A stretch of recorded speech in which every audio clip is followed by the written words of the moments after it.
Hello dear students, कैसे हैं आप लोग। T4 पर मैं शिवम विश्वकर्मा आपका हार्दिक स्वागत करता हूं।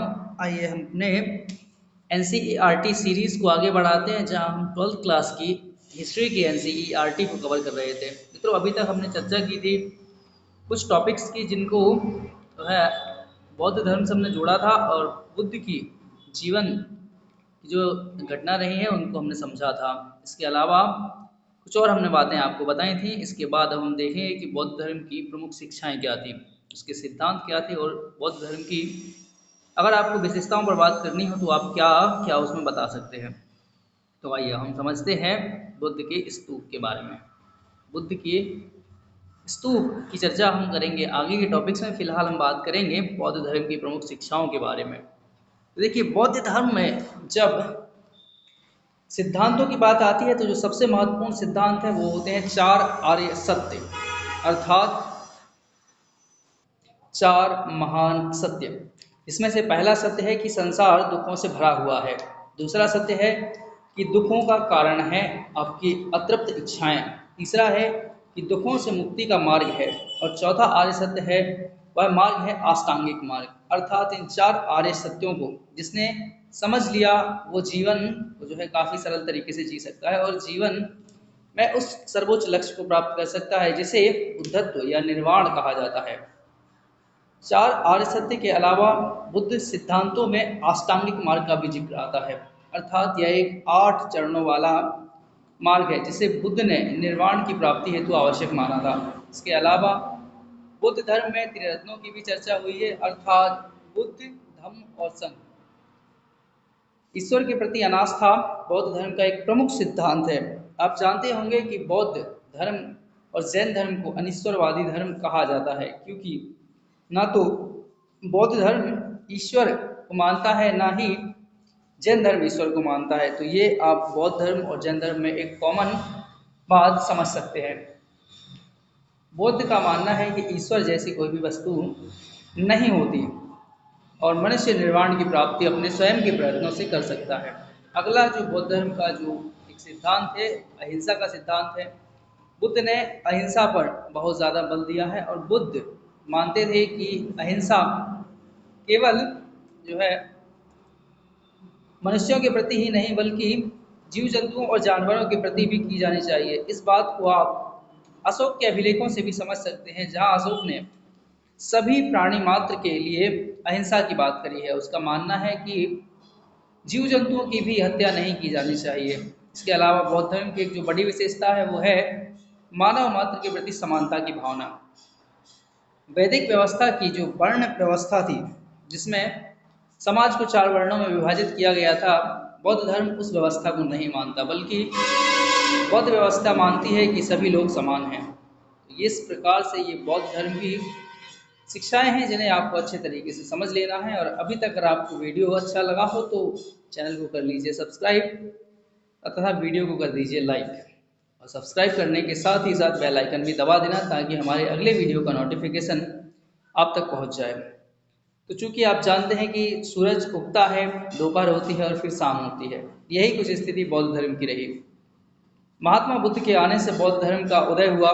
बौद्ध धर्म काफ़ी लंबे समय तक चला, और बाद में इसमें पतन के लक्षण दिखाई देने लगे। तो बौद्ध धर्म के पतन के क्या कारण थे, क्यों वो पतन हुआ, और बौद्ध धर्म के पतन में किन किन कारकों ने अपना योगदान दिया, इसे समझने के लिए आपको इन पॉइंट्स को समझना होगा। जिसमें पहला पॉइंट है भ्रष्टाचार।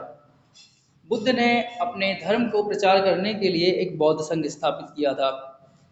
आप जानते हैं कि पहले केवल पुरुषों के लिए बौद्ध संघ था, बाद में महिलाओं के लिए भी एक अलग वह बौद्ध संघ बनाया गया था। परंतु इन बौद्ध संघों के जो महंत थे, जो पुजारी थे, वो कालांतर में जो है वैदिक पुजारियों के जैसे ही आडंबर करने लगे थे, तथा भ्रष्टाचार भी करने लगे थे, और उनके पास बड़ी मात्रा में धन संपत्ति भी इकट्ठा हो गई थी। इसके अलावा बौद्ध धर्म में बहुत सारे आडंबर आ चुके थे। जैसे आप जानते हैं कि वैदिक धर्म में पहले बहुत ही सिंपल एक होया करते थे, किंतु बाद में यज्ञों में बहुत ज़्यादा धन खर्च होने लगा, और ढेर सारे उसमें कर्मकांड जुड़ गए। यही सारे कर्मकांड कालांतर में बौद्ध धर्म में भी प्रवेश कर चुके थे।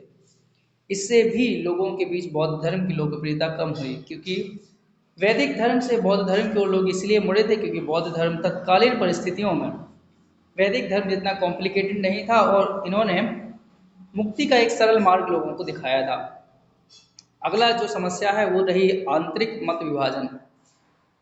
प्रारंभ में बुद्ध के विषय में जो है बौद्ध धर्म में एक ही विचारधारा थी जो कि बुद्ध के द्वारा दी हुई शिक्षाओं पर बेस रहती थी, परंतु कालांतर में बौद्ध धर्म में अलग अलग ढेर सारे मतांतर उत्पन्न हो गए, जैसे जिनमें सबसे ज़्यादा महत्वपूर्ण रहे हमारे हीनयान और महायान। इसके अलावा वज्रयान, तांत्रिक जैसी ढेर सारे और भी मतांतर थे, परंतु दो मत सबसे ज़्यादा महत्वपूर्ण थे। इन वैचारिक मतभेदों ने बौद्ध धर्म की लोकप्रियता में कमी ला दी। फिर ब्राह्मण जो है पौराणिक ब्राह्मण धर्म का उदय भी एक महत्वपूर्ण फैक्टर रहा, क्योंकि जब तक पौराणिक ब्राह्मण धर्म में जितनी बुराइयां थी वैदिक संस्कृति में, उसके कारण लोग बौद्धिक धर्म की ओर आ रहे थे, परंतु कालांतर में जब वैदिक सभ्यता ने अपनी उन बुराइयों पर रोक लगाने का प्रयास किया तथा पुनः जनता के बीच अपनी पैठ बनानी शुरू की, और एक ओर जहां वैदिक सभ्यता का पौराणिक ब्राह्मण धर्म के रूप में उदय हो रहा था, वहीं दूसरी ओर बौद्ध धर्म में बुराइयां प्रवेश कर गई थी। इन्हीं सब कारणों से अंततः बौद्ध धर्म का पतन हो गया।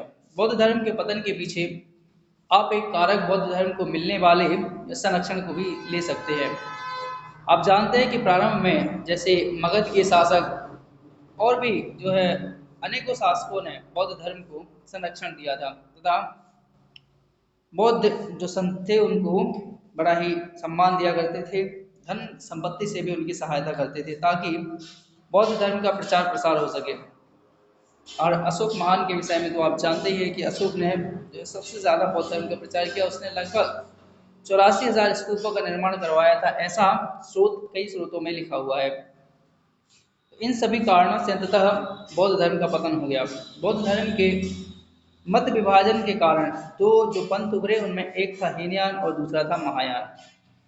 तो बौद्ध धर्म में कुछ लोग ऐसे हो गए थे जो कि बुद्ध के बताए हुए पुराने मार्ग पर ही चलना चाहते थे, यानी कि ये लोग मानते थे कि बुद्ध ने जो कहा है वही स्वयं सत्य है और बौद्ध धर्म में ज़्यादा बदलाव नहीं किए जाने चाहिए। जबकि दूसरी विचारधारा थी कि बौद्ध धर्म जब स्थापित हुआ था तब समय दूसरा था, अब समय दूसरा आ गया है, इसीलिए समय की मांग के अनुकूल बौद्ध धर्म में भी परिवर्तन किए जाने चाहिए और बौद्ध धर्म को अपने स्वरूप में प्रगतिशील होना चाहिए। ये लोग वैदिक धर्म की तर्ज पर बहुत सारे कर्मकांड शुरू किया और इन्होंने जो संस्कृत ग्रंथों का उपयोग किया, तो इन्हें ही कालांतर में महायानी कहा गया। और जैसे वैदिक धर्म में देवी देवताओं की पूजा की जो पद्धतियाँ थी, वैसे ही बौद्ध धर्म के इस महायान शाखा में भी थी। इसमें बुद्ध की मूर्ति बनाकर पूजा की जाती थी, जबकि बुद्ध की जो ओरिजिनल विचारधारा थी उसमें मूर्ति पूजा जैसी कोई भी बात नहीं थी। तो जो लोग पुरानी विचारधारा से जुड़े रहे वो हीनयान कहलाए, जबकि जिन लोगों ने नई विचारधारा को अपना लिया गया उन्हें महायान कहा गया। ये तो था आपका बौद्ध धर्म का पतन।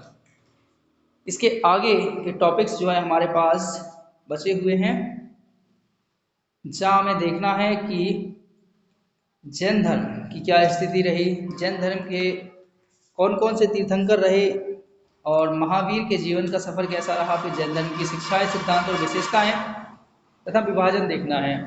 तो मैं चाहूँगा कि इसके लिए मैं एक सेपरेट वीडियो बनाऊं जो या तो मैं आज या नहीं तो कल इसी चैनल पर अपलोड करूँगा। तो अगर आपको वीडियो अच्छा लगा है और आपको लगा है ये यहाँ से कुछ आपने सीखा है तो प्लीज़ चैनल को सब्सक्राइब कर लीजिए और बेल आइकन भी दबा लीजिए ताकि जब मैं अगला वीडियो डालूं तो वो आप तक सबसे पहले पहुंच जाए। धन्यवाद।